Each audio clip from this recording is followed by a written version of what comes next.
I always love, we think about the weather of January and February we just had. We're talking about summer, right? Like summer's right around the corner. That's what I want to say. None of you are going to believe that. But it is.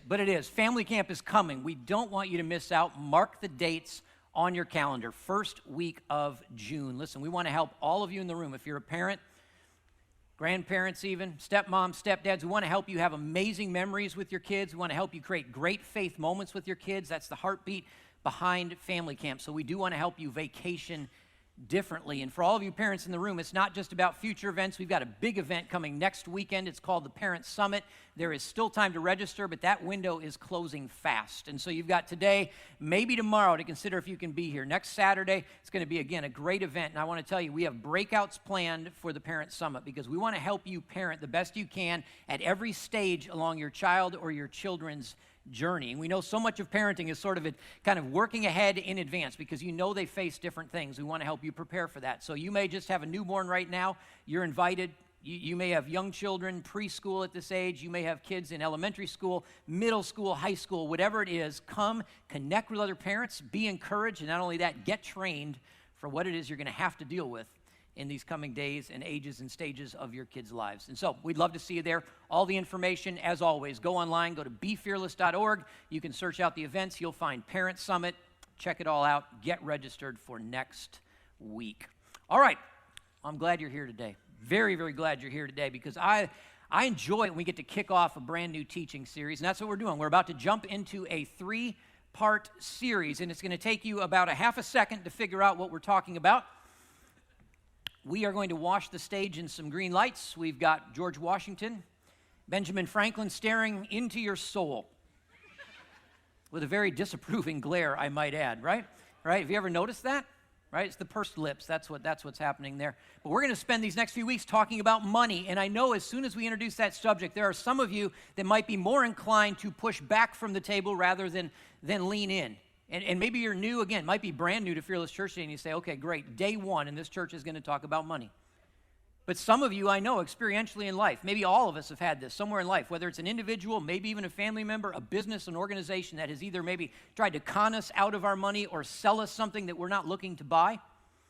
Some of you have had churches that have tried to con you out of your money and sell you something that you weren't ready to buy. So we understand this can be a difficult subject. But I do want to put your minds at ease. There are no ulterior motives today. Like, we're not passing plates today. Know that. We're not leveraging guilt. There's not a hidden sales pitch at the end of this. We are not even retroactively asking you to pay for coffee or donuts on the way out. We want to help you think through some very important things around this very, very important world of finances. We want to help you handle your money in a better way, in the best way possible, because practically speaking, I don't know if there's any other subject that's actually more central to our lives than this issue of money. Money matters, and we all know that. It affects everything. It affects everyone in this room. Even if you're young, you may not know this yet. It affects you, young and old, single, married. You may have kids, no kids. You might be flush with cash today. You may feel flat broke. You might say, I'm a follower of Jesus. You might say, I don't know anything about this religious stuff. No matter who you are, no matter where you come from, no matter what you believe, money matters. It matters. It influences so much of what we do and who we are, for good or for bad. Money is a driving factor behind decisions you're about to make this afternoon when you leave this building.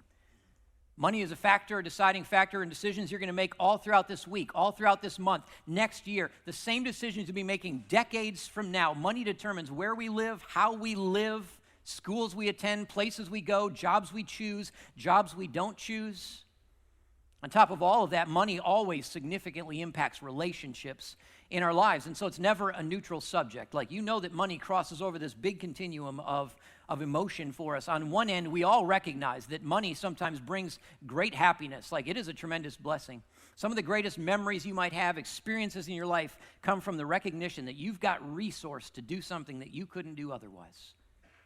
But then on the other end of the spectrum, you know that money can quickly become a source of what? Stress, tension, and worry.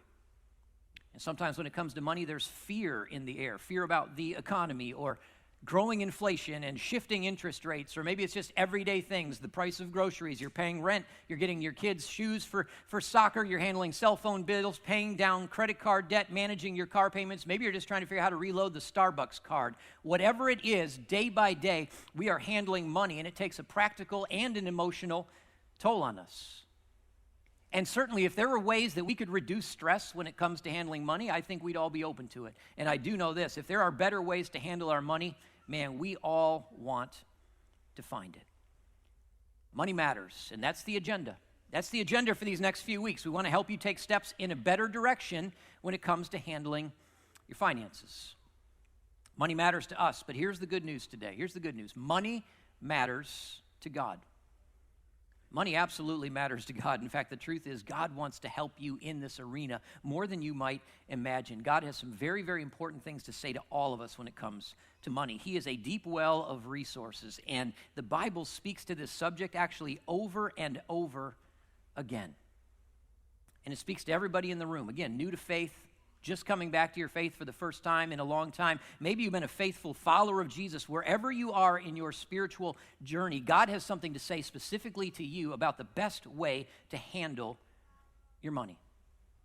And with that in view, we're going to kick off today and jump into a conversation that really is, I'll call it the foundational conversation. Like, it is the central talking point when it comes to handling money in the best way possible. Any conversation about money should always start with this idea of perspective. What is our perspective surrounding the subject? I'll say it this way. If we're going to handle our money well, it all starts by rightly identifying how we relate to money, how we relate to the things that we have in our lives, like understanding and figuring out the place that money holds in life, how we're connected to it. What is the relationship that you and I actually have with our stuff? And you may not know this, but most of the challenges when it comes to money, they're not actually about the money. Like, your money challenges are not so much about dollars and cents. Like, it's not actually about what's in our wallets. It's actually about what's in us. Challenges with money all start in this area of perspective. And that's why today, the big question, the foremost question we're going to revolve around is this one. How do we actually relate to money? Because the answer to that question drives financial decision-making day by day. It's where everything begins. And in my experience, our relationship with money, like the attitudes that we hold, the perspectives that we share, those things start to get formed very early on in life. Sometimes it's the people closest to us, your mom or your dad, stepmom, stepdad. Maybe it's a grandparent teaches you something about money, or you watch them. It's friends in your life. More than that, it's the influences around you. And so many times those experiences we have form that relationship in our earliest years. I remember my first job. Some of you may still remember your very first job. I was a caddy at a golf course, 12 years old. And so my life revolved around carrying golf clubs for people day in and day out. And the city that I lived in, we had one private country club, so it was not a big city. So anybody who was anybody would show up at this golf course. And so, again, I would be carrying golf clubs for vice presidents and lawyers and doctors and these business owners, very successful people that I started to look up to. And week after week, it was amazing what they're willing to share in front of kids who they don't think are listening, right? I heard a lot about business dealings. Heard a lot about money. Heard a lot about their families, heard a lot about their trips, heard a lot about their experiences. And over the years of being in and around that environment day in and day out, there was a theme that sort of emerged. Like it kind of set the tone for me when it came to how I started relating to money, because I got to observe people that I thought had it all figured out. I got to see a lot of people that had enough resources to do whatever it is they wanted to do, whenever it is they wanted to do it. And that reinforced in me at an early age a goal when it came to money. And many of you know this goal. It's called financial independence. That was the target that sort of got set out to me even as a young boy. The goal is to become financially independent, to have freedom, to have enough money to do what it is you want to do when you want to do it. And that's how I was taught to relate to money, right? Money is a means of freedom. It gets us to do what it is we want to do. That's the big goal. And I think for many people in today's world, I still think this is the goal for many people. Like, that's the hill that we tend to try and climb. But I will tell you, that looks and feels different for different people. Like, before you say, no, that's not me, it can feel different ways to different people. Money means different things So for some people, I think money for them, it means security. And I would raise my hand to that. Like, that is something that I know lives in me. Money feels like a form of security. It's like a safe haven against the uncertainties of the world, right? Having money today feels sort of like having an insurance policy against tomorrow. And some of you like that. More money now, less worry later, right? There's a lot of unknowns. There's a lot of challenges that are coming. And if I could just get more in the bank, if I could just save something, if I could have an IRA or a college fund or a savings account or annuities, things like that, security would live in my heart. More money, more security. But for some people, money doesn't represent security to them. For them, money feels more like a means of comfort. That's what money means. It's kind of fun. It's enjoyment. Money is that thing that allows me, again, to live the life I want to live, to have the experiences I want to have. It's excitement. It's adventure. It might just be online shopping or impulse buys, but it might be family vacations and experiences that I couldn't get without it. And so you're okay because you're going to spend some of that money if you're a money as comfort person because you know the value of those moments are always going to outweigh the cost, right? Money is comfort. It's security. But sometimes, for some people, money is power. Money is power. Think of it as status. Money represents status. It's that thing that separates us from everyone else. I mean, it's undeniable. Money opens doors, right? Money can open doors. Money can lead to privilege. And sometimes money, it's an ego builder. It's an ego builder when other people look up to the things that we have. And it gives us a sense of success, a sense of status. More money somehow feels like more significance, more power. See, all of these things, they just represent different attitudes, just different perspectives, relationships that we hold in our hearts. It's how we relate to money. It's freedom. It's independence. And we chase after it. We chase after it. Again, I was taught at a young age that the takeaway is very simple when it comes to chasing financial independence. More money is a good thing. Like, that is what we're told day in and day out. That becomes the prevailing thought, the prevailing attitude, the prevailing perspective when it comes to money. We're pushed to try to get more and to hold on to more. Nobody turns down more money. Like, when your boss comes to you, hopefully your boss will come to you and say, you are such a great employee. You're doing such a great job. We've done a review this year, and we are going to offer you a substantial raise. Do you look at your boss and say, your thanks is enough for me. Like that it just warms me. I'm good. You keep it, right? Some of you, maybe you filed taxes. Just maybe you get a tax return. Not everybody. Maybe you get a tax return. They're going to direct deposit that. You don't call up the IRS. You're like, you know what? You keep it. You keep it. I know I overpaid, but you're the government. You probably need it, and we all know you'll do something really wise with it. I mean, that's obvious, right? No, money just feels better to have more of it. The hope is that if we can get more money tomorrow, we'll be better off than we are today. It allows us to get whatever it is that we want in life. And if you've ever felt that, if you feel that in some relationship with what you've got, you're not alone. You're not alone. In fact, today we're going to look at the story of a man who felt very much that way. He related to his money in very much the same way that so many people do today. Jesus was out teaching one day, and he ran into this guy, and the story is recorded for us by one of our gospel writers. His name was Luke.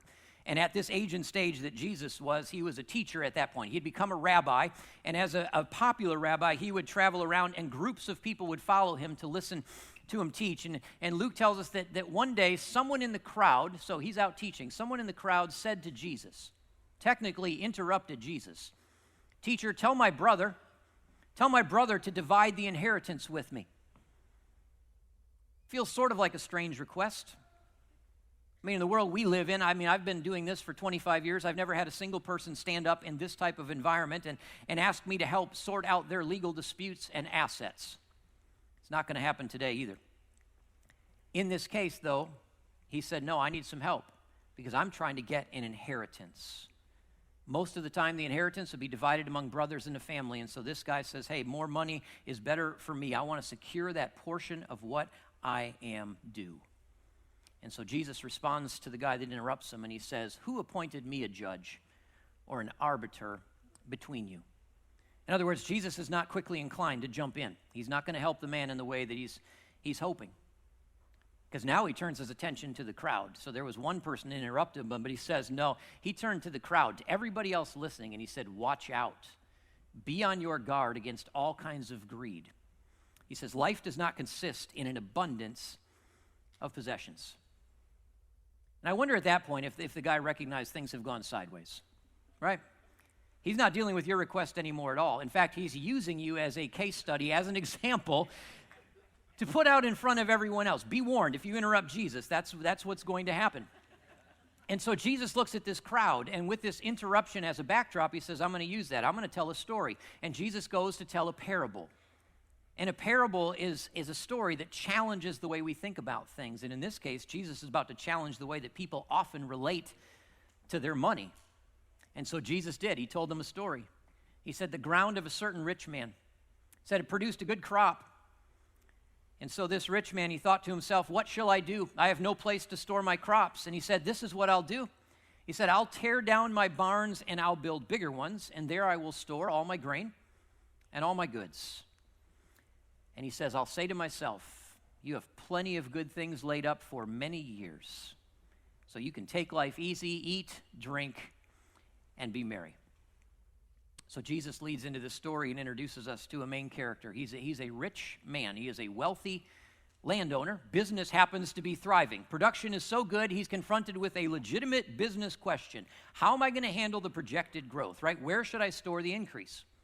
So the business owner, doing what he does, he comes up with a plan. He says, I'm going to restructure. I'm going to make room for more. I will expand. I'm going to build some more storage. So he's got a plan. I'm going to produce more goods. I'm going to make more money. But beyond just his business plan, that wealthy landowner says, hey, here's a glimpse inside of what I'm thinking. This is what makes me tick. This is the real picture of how it is I want to relate to my money. He says, I'm going to have plenty of good things laid up for many years. I get to take life easy. I can eat. I can drink. I can be merry. In other words, he's made choices that establish his future. And he put himself in the position where money is going to provide the things that he wants. He made a plan, he worked his plan, and he's working the plan. And he says it's going to take me where I want it to go. And he is starting to achieve and about to achieve, again, what many of us have been searching for our entire life. He's climbing the hill, and he said, I got there. That is financial independence. And if you ask the landowner, how do you feel right now about your money? How are you connected to it? I think he'd say, I feel very good about it. Not only that, I've earned my money. Like, I have earned my money. I have worked hard. It is mine. And now this money in my hands, it represents something. My ability to do what I want, to be secure, to have comfort, to have power, to have control. And in this very same way, the landowner represents all of us, right? We can all attach to so much of what he's feeling, because our tendency in life, just like his, is to shift trust, shift hope into money. And when we have more of it, we do believe that money ultimately provides for what we want. We do believe somewhere inside that money will secure tomorrow. And it's natural for us to think, I've earned my money. Many of you would say, I have earned my money. It's mine. It puts me in the driver's seat, allowing me to do what I want when I want to do it. But then we go back to Jesus and the story that he's telling, and this is where things are about to get interesting, because everything in the story is about to turn. And if you know anything about parables or these stories that Jesus tells, there's always a twist. There's always a twist in the plot that people didn't see coming. And he does that intentionally because he's trying to teach something new or bring out something very important. You see, the landowner has a very solid game plan. He's going to expand storage, grow business. He said, I'm going to lay up all these things for these years to come. But here's where things turn. God says to him, you fool, this very night, your life will be demanded from you. Then who will get what you have prepared for yourself?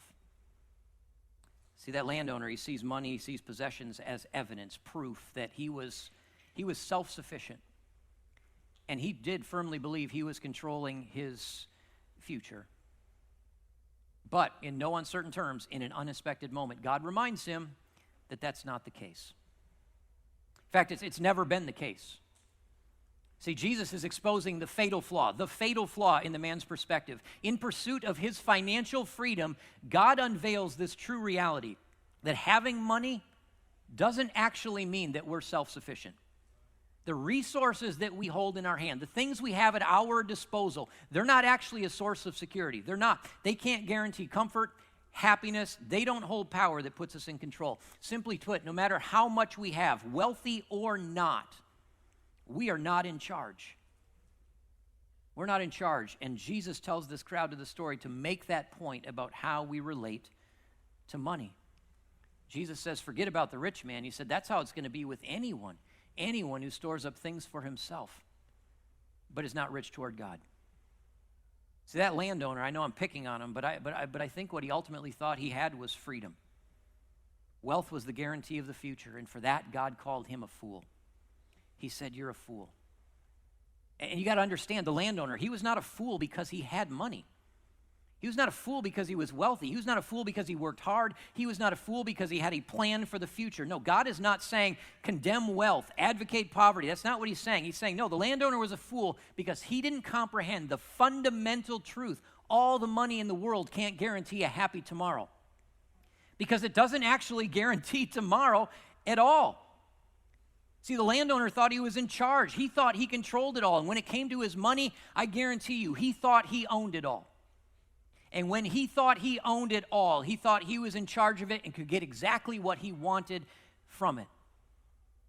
And in a moment, again, reminded, personal, financial control, this idea of independence, this idea of ownership was an illusion.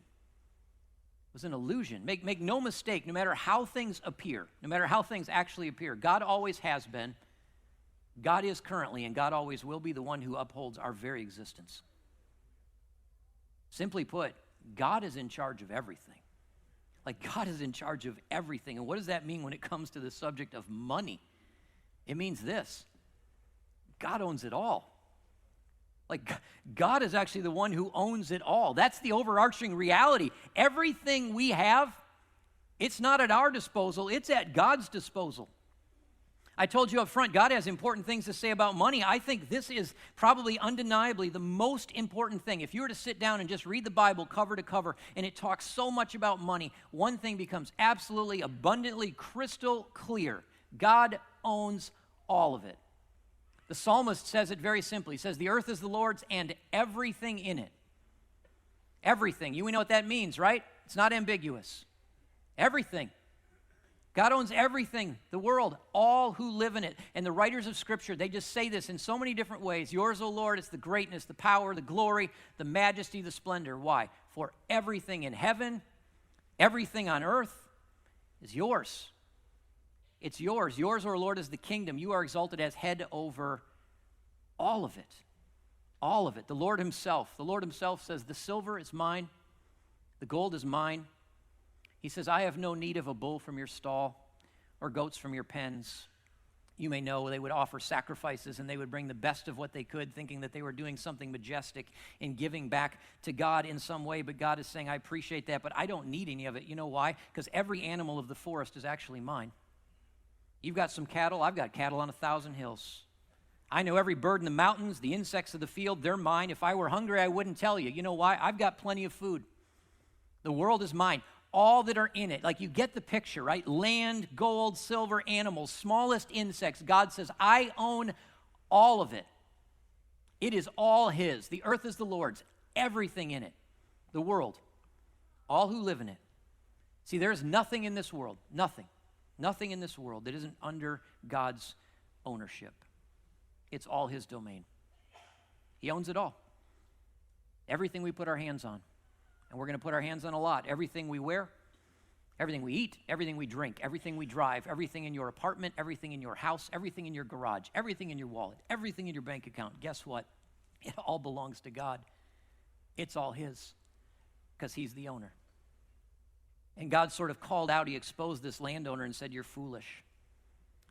He was capable, he was confident, he was resourced. But at the end of the day, he didn't rightly identify, he didn't rightly understand his relationship and how he related to money. See, he misunderstood the relationship. He thought it was his. And because of that, his confidence was misplaced. And Jesus tells us this story, and he says, don't make the same mistake. Don't make the same mistake. When it comes to money, we need to make sure that we are placing our trust in the things that actually matter, in the truth of the matter. One of the great writers of the New Testament, his name was Paul. Paul traveled around, he wrote letters to churches, and he wrote a letter to one of his young leaders named Timothy. And he says, Timothy, I need you to do something. I need you to command the people that are rich in this present world.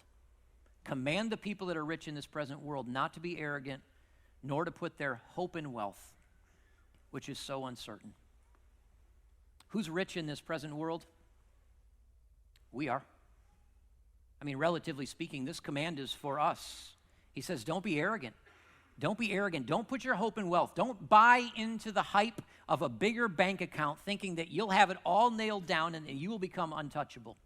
Because when you put your hope in your wealth that way, that is an uncertain way to live. He says, no, you've got to put your hope in God, because God is the one who richly provides us with everything.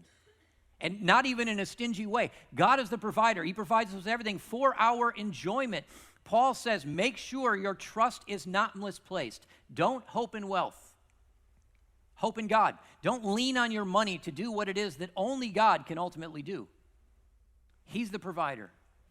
And it's time to shift our hope. Paul is advocating for something. He's literally saying all of us need to do this. We need to have this transfer of ownership. That's what needs to take place in our hearts and minds. Again, this is not a written contract. This is not something we file with the state. No, this goes on in here. There's this transfer of ownership. Everything we own, recognizing and responding to the fact that God is the provider and He's the owner. And this type of move is a huge challenge. That's not lost on me. It's a huge challenge. A transfer of ownership requires a huge amount of trust in what? In the actual owner.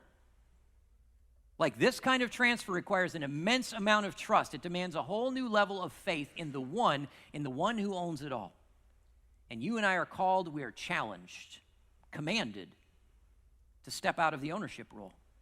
We've got to reallocate and rearrange where we're putting trust, where we're putting hope. And I know it's a challenge, and it comes and goes. I still, in many ways, put hope in wealth. There's times we put hope in wealth. Money becomes the source. It's where we find freedom and independence and security and comfort and power. And can I tell you something? When we put our hope in wealth, man, the first thing I'd say is we better just keep hustling then. You better keep hustling every day. It's going to cost you something, whether it costs you your family, costs you time, costs you energy, costs you everything. It's an endless pursuit, because if we are putting hope in wealth, we're going to have to bear the weight of every day getting up and trying to get more and more and more. And if we get our hands on it, we need to hold on to it for dear life. And that's going to take a toll on us. But not only that, ultimately, even when you do that, even if you think you get there, it's uncertain. That kind of life never leads you to an actual place of certainty. Hope in wealth is never certain. It never leads to rest, never leads to contentment. We transfer ownership by faith. We put hope over in God. And when we do that, financial outlook in our life changes. The whole financial outlook changes. And I will tell you this, when we hope in God, it doesn't mean you're getting a bigger paycheck tomorrow. That's not what that means. It doesn't mean you're guaranteed a bigger paycheck. But when you put your hope in God, I'll guarantee you this, it is a place that is certain. And it starts to move us down the line of freeing us up from worry and anxiety. And when we transfer ownership, it frees us up from running ourselves into the ground and leaving our families behind and clinging to everything that we own. It frees us up to actually do the opposite. It frees us up to be generous. It frees us up to be open-handed with the things that we've got. We can handle our money in a better way, in a completely different way, when we transfer ownership. The whole relationship with money changes. The whole relationship changes. In fact, our role changes. That's the biggest idea. It's a role change. When we recognize our role is not the owner, God is the owner, we can identify what our role truly is. We're the managers. See, God is the owner, and if God is the owner, our role changes. We are the managers. You and I serve as managers of what? Of the good things that God was gracious enough to entrust to us. And we've got a word for that. God says that we are stewards. We use that word stewardship. And we don't use it much in today's age, but I'll tell you what, it's an important role. A steward is somebody who manages someone else's property. A steward is someone who manages someone else's finances, takes care of their affairs. A steward is an overseer, a protector of something that's valuable that you and I are supposed to preserve. You see, we become the stewards of God's stuff. of God's money. And that is a life-changing, overwhelming shift in thinking, moving from owner to manager. We think differently, we operate differently. When you become a manager of the things that God's given us, it absolutely practically affects all of the ways in which we handle money day by day. I'll give you a sneak peek. We're talking about that next week, so you've got to come back for that. Today all comes back, though, to one foundational question. How do we? How do you? How do I actually and truly relate to money? Like what's in us? That is the first and foremost question. The answer to that question is the heart of the matter, and it absolutely drives financial decision making, right down to the nuts and bolts of what we do with our cash. And when we rightly identify that relationship with money, we become so much more effective in handling the things that we've got. So the question you're left with really is this: who owns it? Like, who owns it? You have it, but do you own it? Do you own it? Or does God own it? Do we need to shift more trust from wealth, more hope from wealth, to trust in God and hope in God? Who is the owner in your life? And maybe you've never, ever considered that idea of a transfer of ownership. That may seem absolutely foreign to you. But maybe it's time to consider that. What would it look like in your life to make a transfer of ownership? And I know for some of you, you may have been following Jesus for years and years, and maybe there were points in time where you're like, yes, I've made that transfer of ownership. Can I tell you something about money? Man, it's got claws and deep hooks, and if you've made a transfer of ownership, sometimes it's good to re-sign the contract. It's good to circle back to that and say, God, am I still trusting you with everything that you put in my hands? Money matters. Money matters. We all know that it does. It affects everything and everyone. It influences so much of what we do and who we are, for good and for bad. And God is the owner of it all. And he cares for us more than we can possibly comprehend. And that's why he continues to provide everything for us, for our enjoyment. He puts things in our hands for our good and for his glory. And he absolutely wants us to help us manage his money in a better way. So with that, I need you to come back next week. We're going to talk about what it means to be the best money managers possible. What does that look like for you day in and day out as we handle the money that we have? So let me pray for us.